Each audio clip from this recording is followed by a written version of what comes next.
Okay. Since our presenter is using our mic today, I'm gonna yell. Is that okay? Yep. Yeah, I'm good. You betcha. Yes, sure. You betcha. I'm having a little bit of problem with my Zoom, but it is now appears to be working. We're broadcasting this for our audience out there who can't be here today or hasn't returned.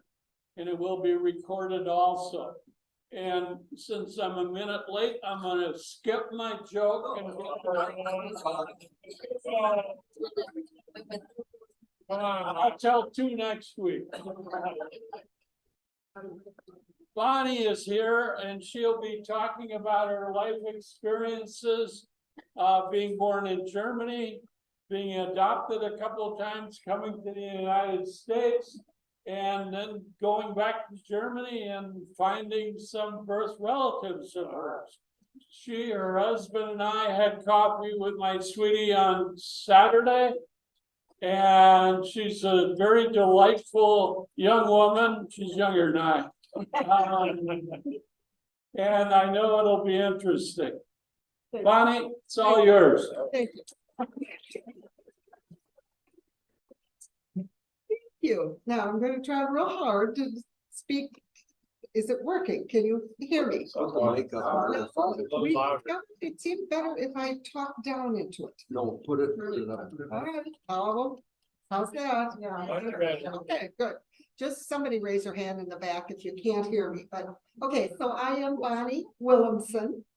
And before I tell you about my 2 adoptions, my 3 mothers, and searching for my birth family, I'll give you a little background on who I am. I grew up in Wisconsin, married there, taught school there, and raised my daughter there. And in 1991, my husband and I discovered, 1999, sorry, my husband and I discovered Green Valley. For many years, I had enjoyed writing humorous essays, and it developed into a job as a columnist for both my local paper in the Midwest and for the Green Valley paper here. So if my name sounds familiar, that might be from where. I wrote with the express purpose of entertaining those on the other side of 50. I've compiled them into 3 books. One of them is Rocky Road is Not Just an Ice Cream. One of them is Morse for Baby Boomers. And the other one is Jack and Jill Are Over the Hill. And I have some for sale over here. Also the book that I'm going to be talking about today. So if you're interested after the speech, be happy to sell you a few books. Let's see. Oh, and they sell on Amazon and Kindle. So if you don't want to buy it here, you can buy it on Amazon and Kindle, but I think I'm selling it cheaper, but I'm not sure. Back in 2001, I took a class in Green Valley entitled Write Your Life. Each week, a story, we had to write a story about something pertaining to our family or ourselves. So I wanted to get some experiences written down on paper about finding my birth family. That had just happened the year before. The comments I got from the class members were, "Your life was a fairy tale. What unbelievable coincidences. Your story gives me goosebumps." Because of their encouragement, I wrote my book, and this is the finished product, Child of the Heart. And it is because of my books that I have been asked to speak at many local clubs and associations and events, and that's why we're all here today. My story begins, as all of ours do, being born. For me, it was in Berlin, Germany, and the year was 1948. Don't bother, I'm 75. The section of Berlin that my birth family lived in was Lichtenberg, which would later be part of the Eastern sector. And although I was long gone from Germany, that still played an important part in when I tried to find my birth family. After my birth, I was immediately given up for a private adoption to a single woman, an American citizen living and working in Germany as a nurse for the US Army. Her job was to travel throughout Germany, Austria, and France, educating people about tuberculosis. At the time she adopted me, she was divorced from her German husband, had a grown son, and had lost a 9-year-old daughter to tuberculosis. The first 4 years of my life were spent in Germany. In the spring of 1952, Ethel, my adoptive mother, took me to America, hoping she could reconnect with her estranged family. We boarded the SS United States, which was making its return maiden voyage to the US. Coincidentally, an older childless couple from Wisconsin also boarded that ship on the same day. Their names were Mary and Mark. They had just enjoyed their first trip to Europe and were sailing home on this famous cruise ship. They boarded early so they could explore. When they came to the door of the children's nursery, they stopped to look in. A little blonde girl of 4 ran up to them, chatting happily in German. Next, Mary and Mark found the dining room and requested to be seated at a table with other people instead of their assigned table for 2. At dinner that evening, they were surprised to discover the little girl that they had seen on the upper deck was seated at their table. They were delighted, never having been blessed with children of their own. In typical, I was like, what is that noise? I thought it was coming from here. In typical shipboard fashion, the adults engaged in light conversation, sharing cursory information about themselves. Over the next 3 days, at each meal, Mary and Mark brought a little gift to the girl, and that little girl was me, of course. And it was fun trying to communicate with me with a little bit of German that they knew. When the ship docked in New York City, Mary and Mark assumed that they and Ethel would become Christmas card acquaintances for a few years. Although in parting, they said if she ever needed any help while here in the US, to call them. In several twists of fate, so odd they defy definition, this Wisconsin couple would eventually become my next adoptive parents. How in the world did I go from being the child of a woman visiting her family in Delaware to the daughter of a couple in La Crosse, Wisconsin? The journey to my second adoption started with Ethel calling Mary and Mark a month later and asking them if they could babysit for me just for 2 short weeks, as she desperately needed to return to Germany and take care of some unfinished business. And her reunion with her family had not gone as planned. So she had no one else to care for Bonnie.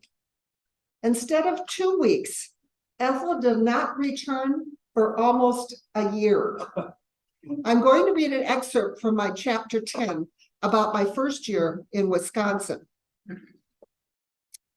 Mary and Mark received the first letter from my mother 3 weeks after I arrived in Wisconsin, already later than they expected. The postmark was from Germany. When they opened the letter, it confirmed that Ethel was not back in the United States. On the contrary, she would be delayed a few more weeks, and could she impose on them to keep me a little longer? Mary wrote immediately, we'd be happy to keep her for another couple weeks. I'm told that explanations to me about my mother's whereabouts were met with some indifference on my part. I suppose she was out of sight and therefore out of mind. My reality was playing with my dolls and making neighborhood friends and a 45 record player that continuously spun with my new Disney records. I enjoyed swimming and swinging and playing with the collie next door. It kept my days filled and my mind occupied. I'm sure Mary worried that I would miss Ethel, and I probably did, but without the ability to express the words in English, or in German for that matter, I said nothing. Mary considered it odd that I didn't ask about her. Mark said, leave well enough alone. Ethel's request for another month turned into 2 before another letter arrived. She was still not in the United States. She was busy in Germany. The letter asked only for an extension of another month. Well, in for a penny, in for a pound, was Mark's response. Truth be told, he said, I like having Bonnie around. They both worried in private about becoming too attached to me, but for the moment there was no other choice. Mary wrote to Ethel in late summer, "When are you returning for Bonnie? Can we put her in nursery school? It would help with her socialization skills and her English. She needs friends to play with." The answer came quickly, "Yes, certainly."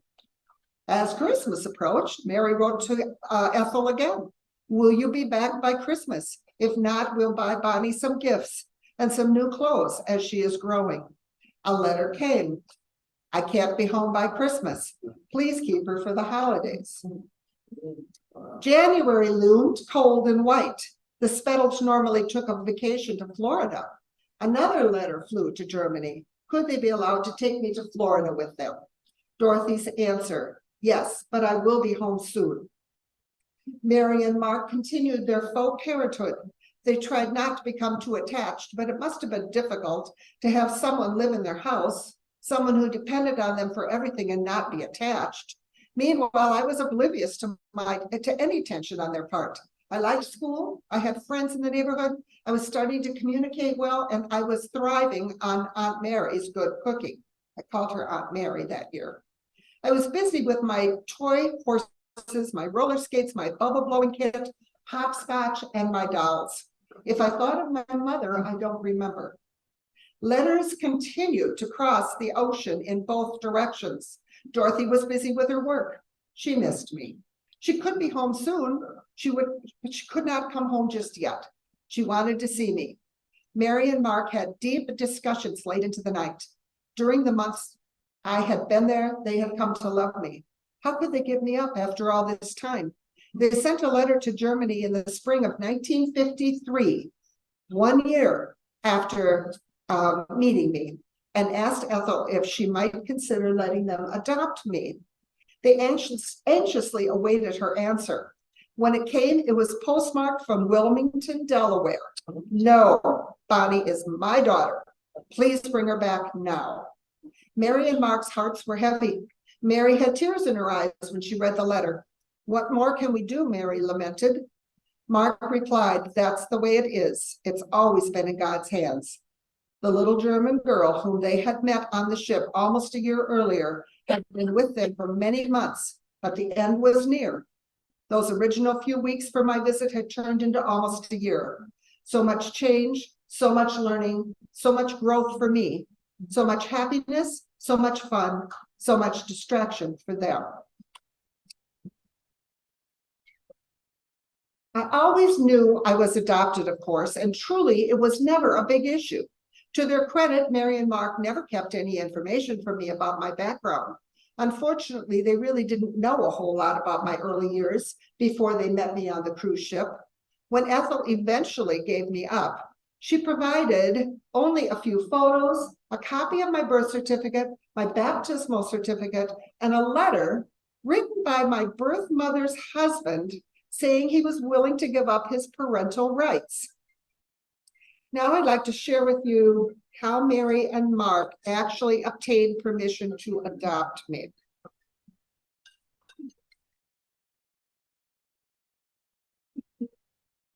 Hello. I know that embarrassing feeling. I've done it myself. The story of Mary and Mark returning me to Ethel in Delaware is in chapter 11 of my book, and it's called The Train Ride. And so the day of the trip began. Tears were concealed while Mary and Mark closed the suitcases for this sad trip. Stoic Mary would never show her anguish at having to give me up. Possibly she would indulge her heartbreak on the way home.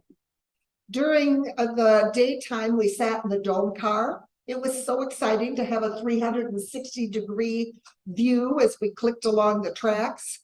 The waiter in the dining room made a big show of presenting my children's menu and snapping out my napkin. There was not much for a 5-year-old to do on a train. The second afternoon, I lost a tooth and Mary put it in a napkin on the sink. That's when I learned about the tooth fairy, which was a very disturbing story to me. We arrived in Delaware. Mary called Ethel from the room. They arranged for her to meet us at the hotel for the transfer of me and one last lunch, the 4 of us. Lunchtime came too soon for the grieving couple. This would be their last few hours with me. I didn't know it was supposed to be my last few hours with them. We waited outside the entrance to the hotel dining room and Ethel came toward us.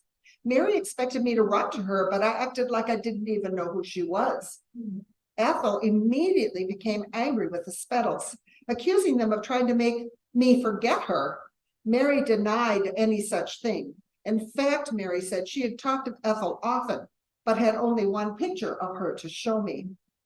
I'm sorry, Ethel. If I say Dorothy accidentally, I'll tell you why. And maybe I can tell you after I finish with my talk, but I had to change her name in the book because I found some of her existing family, her grandchildren, and they were not happy with the story. And so I changed it to Dorothy. So once in a while, I'm trying to remember to say Ethel. In a large, elegant restaurant with many waiters bustling to serve diners, we were seated and food was ordered. I'm not sure what I ate, and I wonder who got the privilege of ordering for me, Mary or Ethel. Mary and Mark wanted to ask Ethel questions. Where in the world had she been all this time? What had kept her from her daughter for almost a year? Why did she think she could dump a child on nearly complete strangers and just assume that it would be okay? None of those words were spoken. In 1953, those kinds of things were not asked, and polite conversation ensued instead. How are you? How is the weather? Is your chicken good? I'm sure I felt the undertones of discomfort among the three of them. There must have been some tension. Two women were struggling to keep their tempers in rein, while one man hoped to avoid a blow-up. Finally, the meal cleared. Mark broached one more time the possibility of Ethel letting them adopt me. His arguments were, you have your career, you have ties to Germany, you are so busy, you didn't reunite with your family, you have no husband or other help caring for Bonnie. This was followed by, we have money, we have grown to love Bonnie, we are so happy to have her in our lives. We'd be so good to her, she could thrive in the advantages that we offer. Ethel was flummoxed. She seemed to sway. Ethel wasn't sure. She said she loved me. She couldn't live without me. But you did, countered Mary. You lived without her for a year. Finally, somewhere in the conversation about my future, Ethel agreed that they would make better parents by virtue of the fact that if nothing else, there were two of them. Mark grabbed the waiter, borrowed a pen, and wrote out a declaration of intent to adopt on the white paper placemat. He asked her to sign and date it. She did. Then he asked her to shake on it. She did. The older couple were overjoyed. Their dream had come true. I would be theirs. Their trip of despair had turned around to one of joy. However, it was late on Friday and some legal arrangements needed to be made. Ethel offered to send the papers to them in La Crosse, but Mary said she'd prefer to have the papers in place before they left for home. The three of them agreed to meet on Tuesday to see a lawyer, as Monday was a holiday. Mary said they would love to go to New York City to introduce me to her nephew and his wife. We could make a little trip over the weekend and call Ethel on Tuesday morning. They were planning to stay at the Commodore Hotel, but when they got there, there was construction going on, and so they canceled their reservation and they went to the St. Moritz Hotel in New York. After a fun weekend, we took the train back to Delaware and on Monday night and checked into the hotel. Mary called Ethel immediately and was greeted with fury. Where had they been? She had tried to call them at the hotel they said they would be at, and they were not there. She thought they had stolen her daughter. Mary explained about the construction. Her heart was doing flip-flops because Ethel's tone was angry and unforgiving. Mary's instincts were correct. Ethel had changed her mind. Of course, I didn't know how crestfallen Uncle Mark and Aunt Mary probably were. I'm sure I was exhausted from the New York adventure, sound asleep in my bed. I imagine that they agonized over Ethel's reversal for a long time that night. Next chapter, change of heart. Ethel was still furious when they met the next afternoon. She said she had consulted with a friend of hers and had decided that she wanted to keep me. Mary and Mark asked suspiciously if they could meet this friend. Mary asked to speak with him in private while Mark and Ethel and I sat on a large sofa in the lobby. Mary told the male friend that she was concerned that Ethel might not be a very stable influence on me. She seemed to be having trouble settling into a place, seemed to be having trouble giving up her life in Germany, and seemed to have very wide mood swings. Ethel's friend quietly told Mary, "Do everything you can to keep Bonnie. Ethel is not capable of taking care of her right now. Be firm with her." So Mary asked Ethel for a little more time, just till after supper, and it was agreed she would return for me later, but she would not be giving me up or falling for any tricks, she admonished. As soon as Ethel was out of sight, Mary told her husband what Ethel's companion had said. Mark said he was thinking that she seemed unstable to him too. They jumped into a taxi and went to the Superior Court in Wilmington. Once there, Mark found a judge who would give them a few minutes of his time. He went into a big room while Mary and I sat on a long wooden bench along the wall in the hallway with very tall ceilings. I stared at the ceilings, the tiled floor, and the industrial paint on the walls, probably wondering what kind of hotel this was. Certainly not as pretty as the St. Moritz in New York. In a little while, Mark came out and sat with me while Mary went in and talked to the judge, and then it was my turn to go in to the big room beyond the oak doors. A woman greeted me and said she would be with me while I was in that room. I only had to answer some questions and I'd see my aunt and uncle very soon. A man sat at a long table and asked me questions. I probably didn't understand, but I imagine I told him what I could. I loved Aunt Mary and Uncle Mark. I had fun with them. I loved school and life in my neighborhood, and I didn't know who Ethel was. She was kind of scary because she kept shouting, and then she'd hug me, and then she'd cry, and then she'd laugh, and then she'd shout again. Mark told me later that the judge had said, "This Ethel sounds like a nutcase. Take Bonnie and go back to La Crosse." Mark told the judge, "No, we'd be looking over our shoulders for the rest of our lives, and I won't live that way." Later that afternoon, Mary called Ethel, "Come get Bonnie." Ethel asked if they wanted to have one last meal together, and Mary said she didn't. Their hearts were breaking and they just wanted to get it over with, get back to La Crosse and resume their lives. Mark couldn't go to the lobby and watch Ethel take possession of me. Mary, stronger than Mark in every way, took me down in the elevator to the lobby. Ethel was waiting. We walked up to her, my baby doll in my arms, my new suitcase held by Mary. Ethel seemed subdued. She looked at Mary and said, "I know you probably would be wonderful parents. I don't have the means to care for a child right now, but I don't know how I can give her up and never see her. If I let you adopt her, would you let me see her from time to time, be part of her life?" Mary's answer was firm, "No. If we adopt her, we are her parents, and I don't want to have any arrangement like that." Mary hugged and kissed me, turned on her heel, and disappeared into the elevator. As she put the key in the hotel room door, Mary heard the phone ring through her sobs. Mark answered. He listened for several minutes, and suddenly his face changed from pain to joy. "We'll be right out." He hung up the phone. Mary looked at him, a tiny seed of hope finding its way into her heavy heart. "What?" Mark jumped up from the bed, pulled on his pantsuit, his coat, his shoes. "Hurry, she's changed her mind. She said we should have Bonnie. We'd be better off with her. Hurry, hurry." The minute I saw them, I ran to them for a hug. I'm sure my brain had not comprehended why I had been left in the lobby with this strange lady, and now I understood. It was only to be for a few minutes. That was okay. I was afraid they were not coming back, but I knew that couldn't be the case. Mary shook Ethel's hand. Mark hugged her. Mark hurried back up to the room to retrieve a prepared adoption document drawn up before they even came on this trip. Mark told Ethel they would be going back to La Crosse the next day, but mostly he wanted to put distance between Ethel and me. We took the train back to Wisconsin the next day after some papers were signed in Delaware. I thought I'd had a grand adventure, and I was unaware of the momentous, life-changing events that led to me riding back on a train, back to La Crosse, back to my house and my school and my friends, back to my books and the baby doll that slept in the baby bed.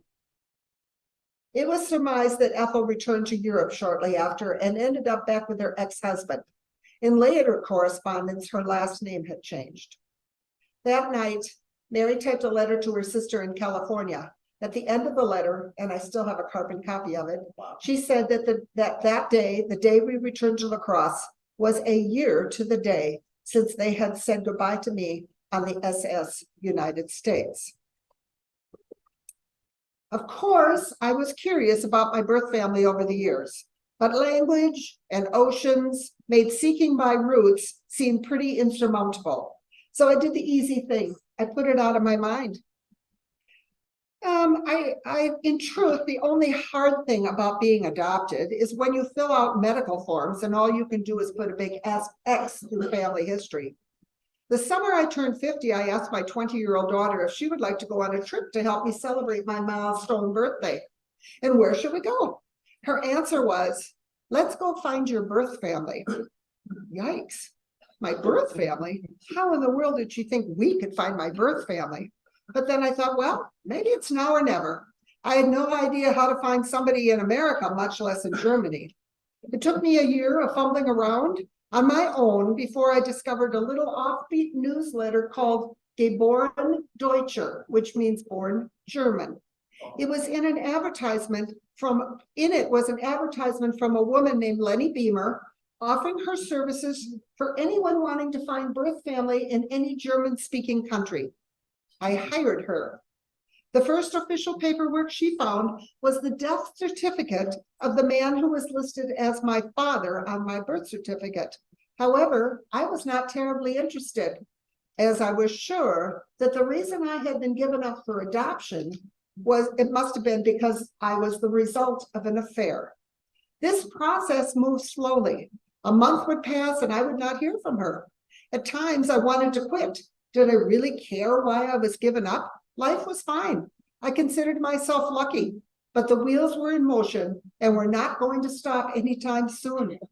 One day she called me, very excited. She said that in all her years of finding adoptive parents, adopted children, and adopted siblings, she had never had this happen. The German government had sent both sides of my birth mother's death certificate. The back listed a number of surviving inheritors. They might be siblings. Were they alive? Were they half siblings? Did they know about me? Did they wonder where I was? Would some of the blank parts of my life be filled in? My quest began with the desire to discover more about my medical history for myself and most importantly for my daughter. I was rewarded with much more than that. I found 4 living siblings who were extremely surprised by my existence and very welcoming. But first, I had to contact them. My search consultant suggested that I write a letter to the top name on the list of survivors, a woman named Helga. According to the phone book, she still lived at the same address listed on my mother's death certificate. I was nervous, so hesitant now that it was a possibility to actually make contact. I was afraid. Would they be happy to hear from me? It took me a month to get up the courage, but I finally wrote the letter and enclosed a photo of myself with my daughter and my husband. And I sent it to my search consultant to translate and forward to Germany. She said not to expect quick results, but 2 weeks later, on April 27th of 2000, at the ripe old age of 62, I spoke on the phone to my brother Dieter and my sister Helga. That morning, the phone rang at 5:30. I was instantly worried because my daughter was away at college and my mother Mary was in a nursing home. But no, a man's voice at the other end of the line hesitantly, speaking broken English, asked if I was Bonnie Williamson. Yes, I replied. He said, "This is your brother Dieter." I was in shock and kept repeating, "Oh my God, oh my God, oh my God." So many times my husband thought for sure something was terribly wrong. But no, I was speaking to my brother, a brother, for the first time ever. During the call, I learned that I had 2 more living brothers and of course my sister. Both parents were deceased, which I knew. I was at that time only interested in my mother, not her husband. At the end of that first phone call, my brother said to me, "We have been waiting for you." That initial phone call led to many calls and many visits between countries.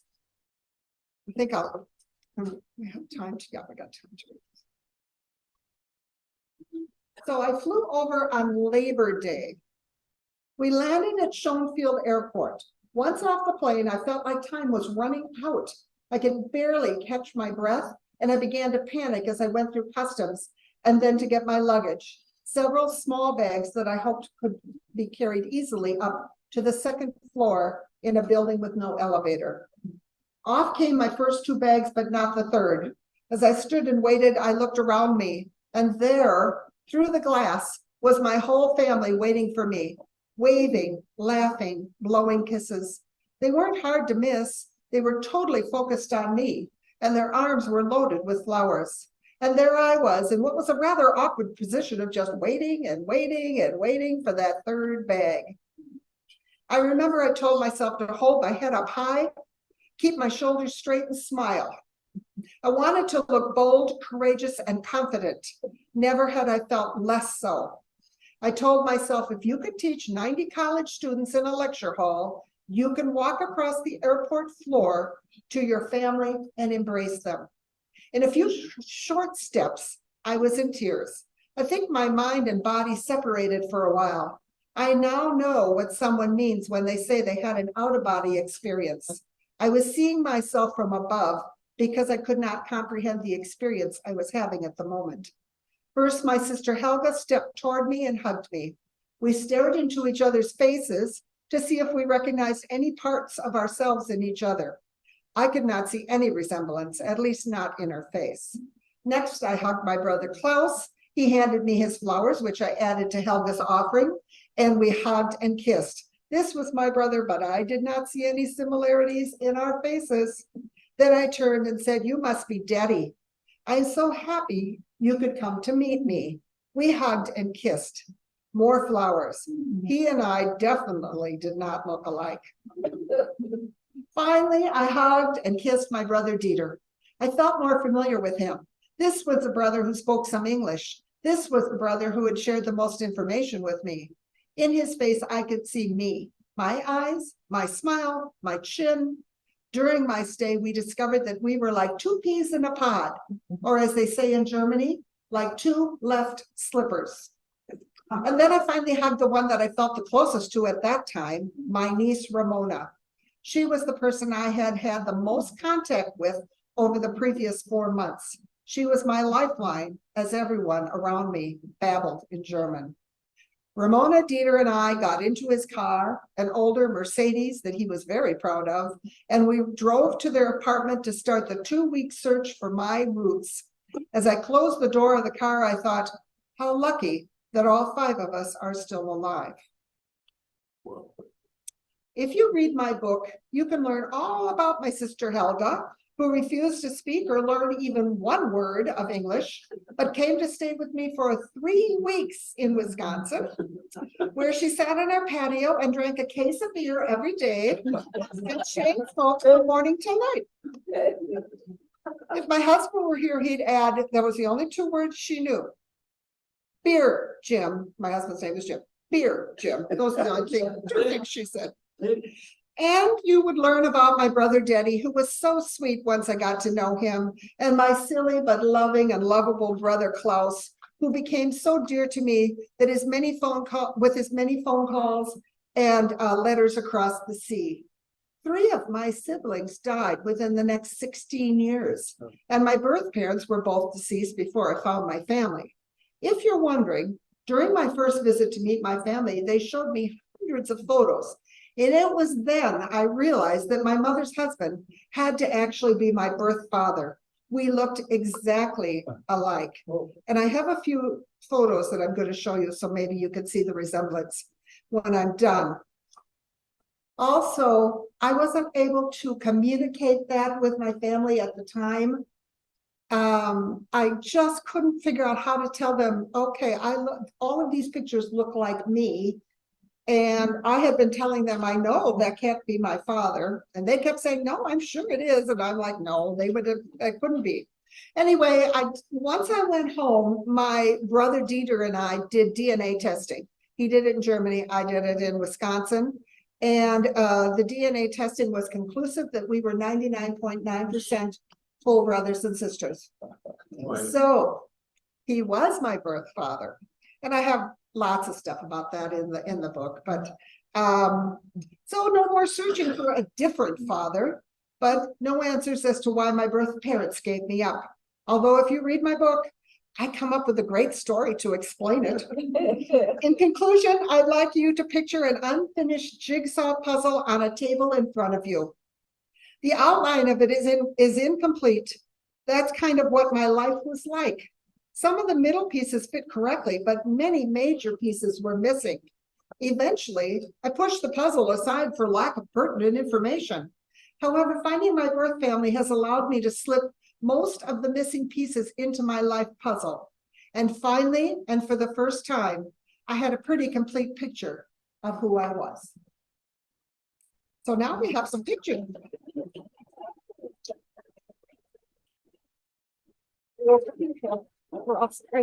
Take a couple of questions while I. Oh, yeah, okay, I'll take some. While I find the Let's do that. We'll pictures. take questions first. Yes, Where are you in the pecking order? I was the youngest. Okay. There, my sister Helga was the oldest, 16 years older than me. Klaus was 15 years older than me. Dieter is 9 years older than me. Denny was 5 years older than me. And there was a baby who died at maybe about a year old, who would have been also in that order. So actually, they had 7 children, 5 children, 6 children. Any more? Yes? I believe you said that when you talked to Peter the first time, he said he had been waiting for you to call. Why was that? Why did you say that? Well, I think he told me later that he had always felt that there was a piece missing somewhere. But when I'm trying to think, I can't remember exactly when it was, after the wall came down before the wall came down, he went through the family Bible and he wanted to update everything and make sure it was all okay. And each of the kids was there, including the one who had died, and then my name was there. And my birth name was Gerda Erica Powell. Their last name was Powell, P-A-U-L. And my mother's name was Erica Gerda. And she named me my birth name. She named me Gerda Erica. And he said, we were like, who is this person that's listed here? And he said he tried to go find something through the government offices and there was nothing because it was a private adoption. And she had never told anybody ever that she had another baby. So, okay, are we ready? Okay. So I think so. I don't know if I better stand up so I can kind of talk toward you. Okay, so this is my birth mother and my birth father. And I'm not on this picture because that's my siblings. So I'm not there. Obviously, I was given away the day I was born. So okay. And this is Ethel. Her name was Ethel Elliott Bishkoff. And this was the only picture that my folks had of her. And this is me with my nanny. While we traveled around for 4 years, she had a full-time nanny. And the nanny's name was, I forgot her name, Anna, I think. And the nanny ended up marrying Ethel's son. So after I found my birth family, I searched out and found them. Ethel was already deceased, but I was able to talk to this woman and she was very excited to talk to me. All right, and then this picture on the left, that's Ethel on the left. It's Ethel on the right, my father, Mark, in the middle, me. And the man on the left, I didn't mention him much, but he was traveling with Ethel at the time. He was a doctor that she worked with. They were traveling together and living together at that time. And then the people on the right are Mary and Mark. That's on that cruise ship. Those pictures are both from the FS United States cruise ship. And I don't know why I included that, except my adoptive parents, Mary and Mark. This is the wedding picture. Just, it was so interesting how similar things were to if I had grown up in Germany. My Mary and Mark were quite a bit older than I was, but Mary was only 2 years older than my birth father would have been. So that was kind of, because my birth father was like 9 years older than my birth mother. So similarities. Yeah. Okay, and this is my birth father in later years, on the left, my birth mother on the right. One of her birthdays, I think maybe her 50th. And then, my adopted parents, Mary and Mark, and me. That's in Wisconsin. This one, we, for whatever reason, the horribleness of this is there's nothing I can do about it anymore, but I only have 2 pictures of the 5 of us together. I assumed we would all be together for more times, and we weren't. So we are together, and that's my brother Klaus on the top left, my brother Dieter in the middle, my brother Debbie on the right, my sister Helga on the left, and me, probably you recognize. And that was that was the first trip. And then that's my brother Debbie, my sister Helga, and my brother Dieter, and then my brother Klaus on the right. And my brother Dieter in Berlin had a garden house. And in the garden house, that was where they spent all their time. They just loved, spending time in the garden because they all lived in apartments. So they all had a garden house somewhere. And that's me. That is in front of the apartment building that I would have been in had I not been adopted. My Dieter figured out everything after I had found them. So that was my first trip. And then there's the garden house on the right again. Okay, and then, oh my goodness, and then Dieter took me to the cemetery to see where my birth mother and the man who I didn't think was my father were buried. And so he had been keeping this up for 40 years, 35 years, paying to keep their grave site in the forefront of the cemetery. Most people, they were allowed to keep it for like 10 years, and after that, the bodies were moved to the back, and they were given a little plaque. That's how they did it. Well, if you paid, then you got to keep it up front, and he was very sentimental, so he did that. And then he said, I must have been waiting for you to come someday to be able to see this. So of course, my birth father, my birth mother on the left, my grandmother on the right, who was the mother of my mother. And when I stood and looked at this grave site, I realized that my grandmother died in 1977. My birth father, which I didn't know was my birth father then, but that was 1997. You've heard of how death comes in threes. Back here in Wisconsin in 1977, we lost a baby. And I remember thinking as I stood there, death comes in threes, only I didn't know it until 35 years later, 30 years later. Okay, and then we got, this is a different, I think this is in Wisconsin. They came to visit us, my niece, Ramona, and her mom and dad, that's my brother Dieter and his wife Esther. And they came to visit us in Wisconsin. And then I took Jim and we went back to Germany to visit, and that's my brother Denny in his house full of collections. When I left there, I thought, all my collections. I was like, that's how we're really similar and keep getting collections of everything. And my brother Klaus, always goofball on the right there. And there we are in Dieter's apartment, playing cards. And on the top, then I took my daughter to go visit. And so that's my daughter on the far left on the top.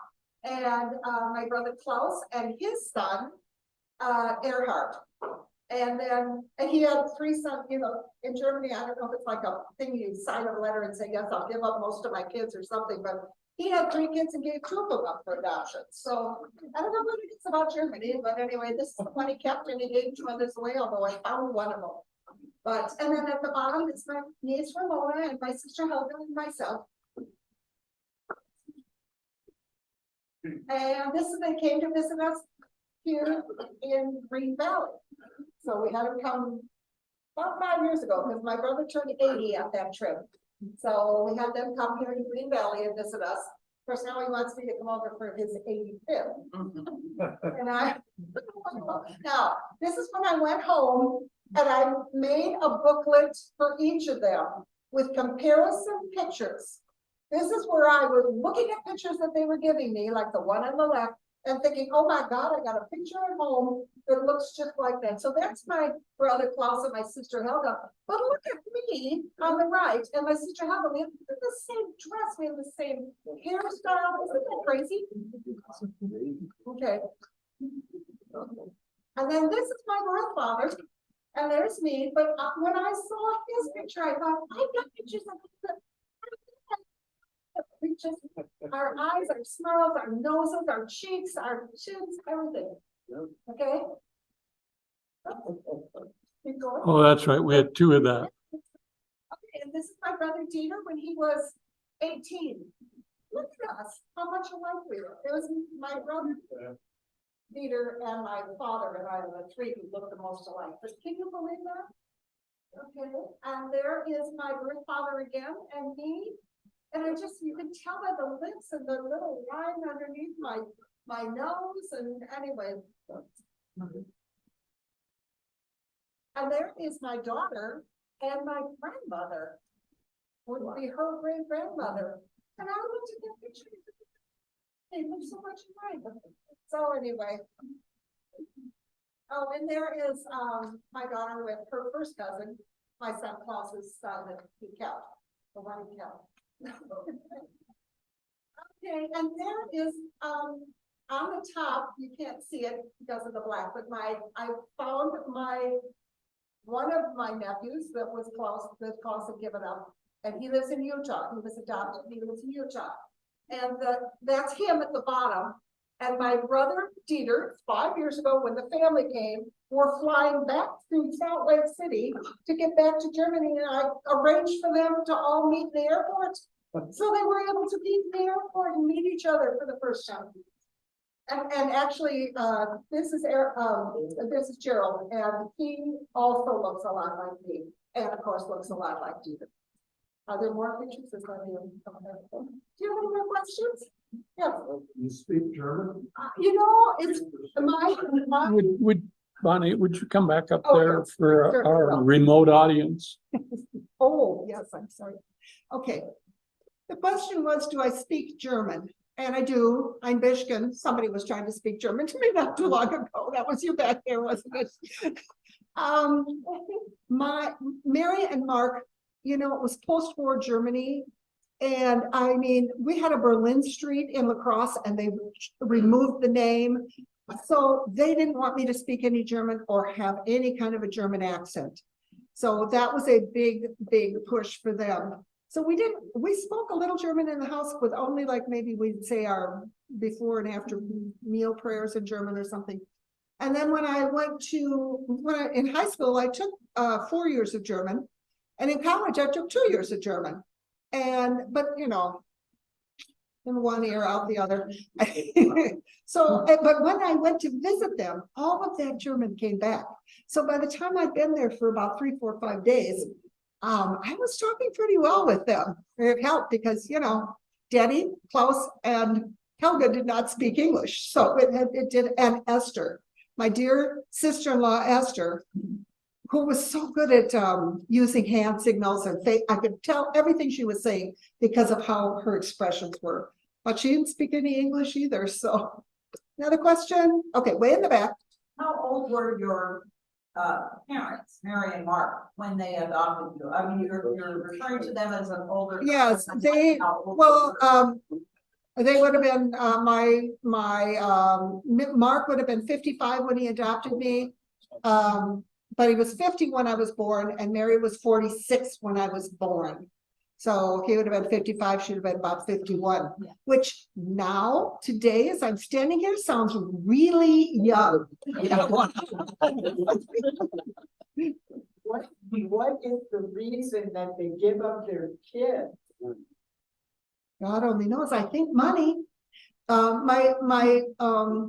My brother Dieter said he just couldn't believe that money was the reason, although they all lived post-war Germany in a 1-bedroom house, apartment.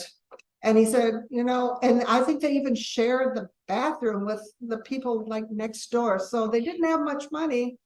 And my birth father was a military person and very, very strict. And Helga and the boys were forced to get up in the morning and do calisthenics, and he was very, very, very strict about everything. And as a matter of fact, my brother Klaus ran away at 17 because my father was so strict. So he actually was in Frankfurt. They had found him after the wall went down, but he was in Frankfurt. But my brother Dieter thinks that maybe my father said to my mother, we can't afford another child. Well, another long story, but I'll try to make it short. They divorced while he was a prisoner of war in France. They divorced, and then he came back after the war, and we think maybe he said, I'm not going to raise this child, but I'll marry you if you give this one up. That's what we're thinking. Something like that. Dieter was the oldest brother? No, Klaus was the oldest, Okay, Dieter so was He second. would have been 16 when your mother was pregnant? No, I already asked that question. You're gonna ask if my sister was my mother? No, no, no. My sister was 16, I thought maybe she had the baby. But if he was 16 and your mom was pregnant, you'd think he would certainly remember. They do, They do, okay. but they didn't remember until after my letter came, and then they started talking about it. He said, we remember that she was pregnant, but because of the other baby dying, they thought when she came back home without a baby, they didn't ask questions, and nobody shared it, you know, not like today where you tell your kids everything, so.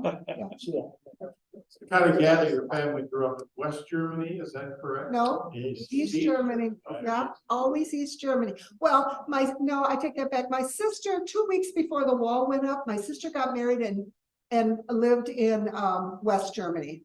And because she was there for a long time, there was some leniency about going back and forth across the border. So she was able to go back and sneak things to them that they needed. They were able to come and not sneak across the border because they had their papers. But if they came separately and didn't all come as a family, then they didn't expect that they were running away. So any other questions? I have Oh, another one, sorry. It's okay. How long did your adoptive parents live? Were you an adult or did you lose them?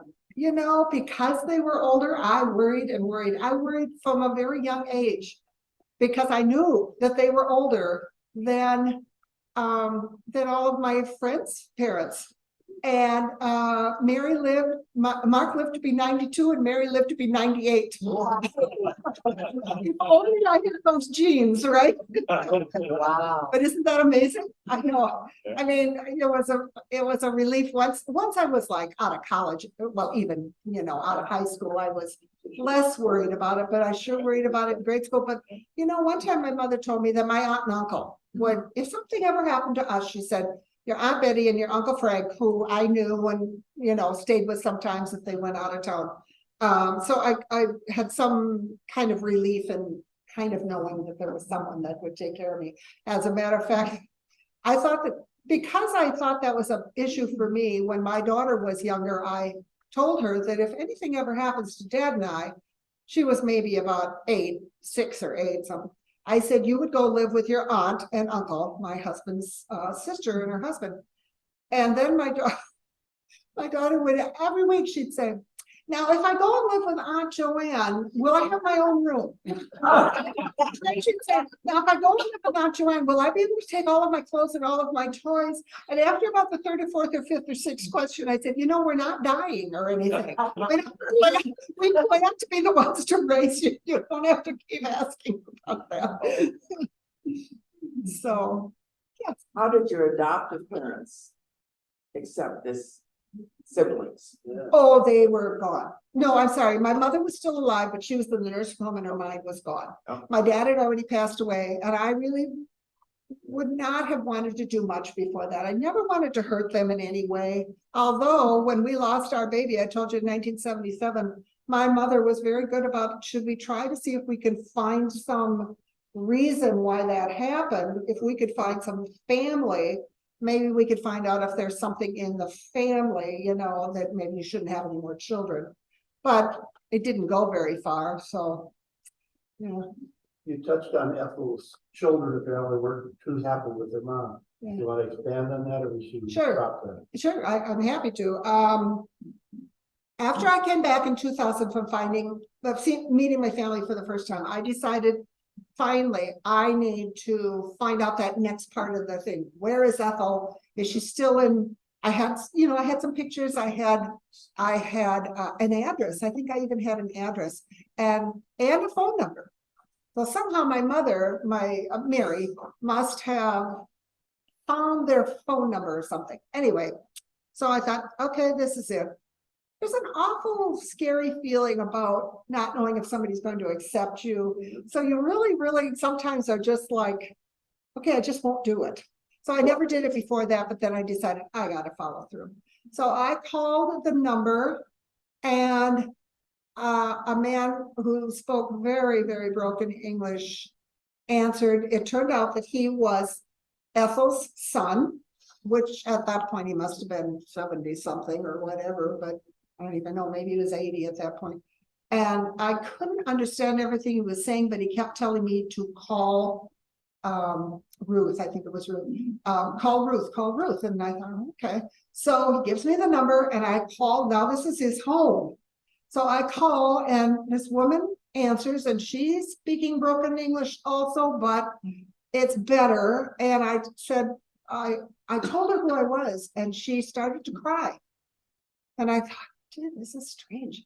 And come to find out, and I didn't know this, she was my nanny for the first 4 years.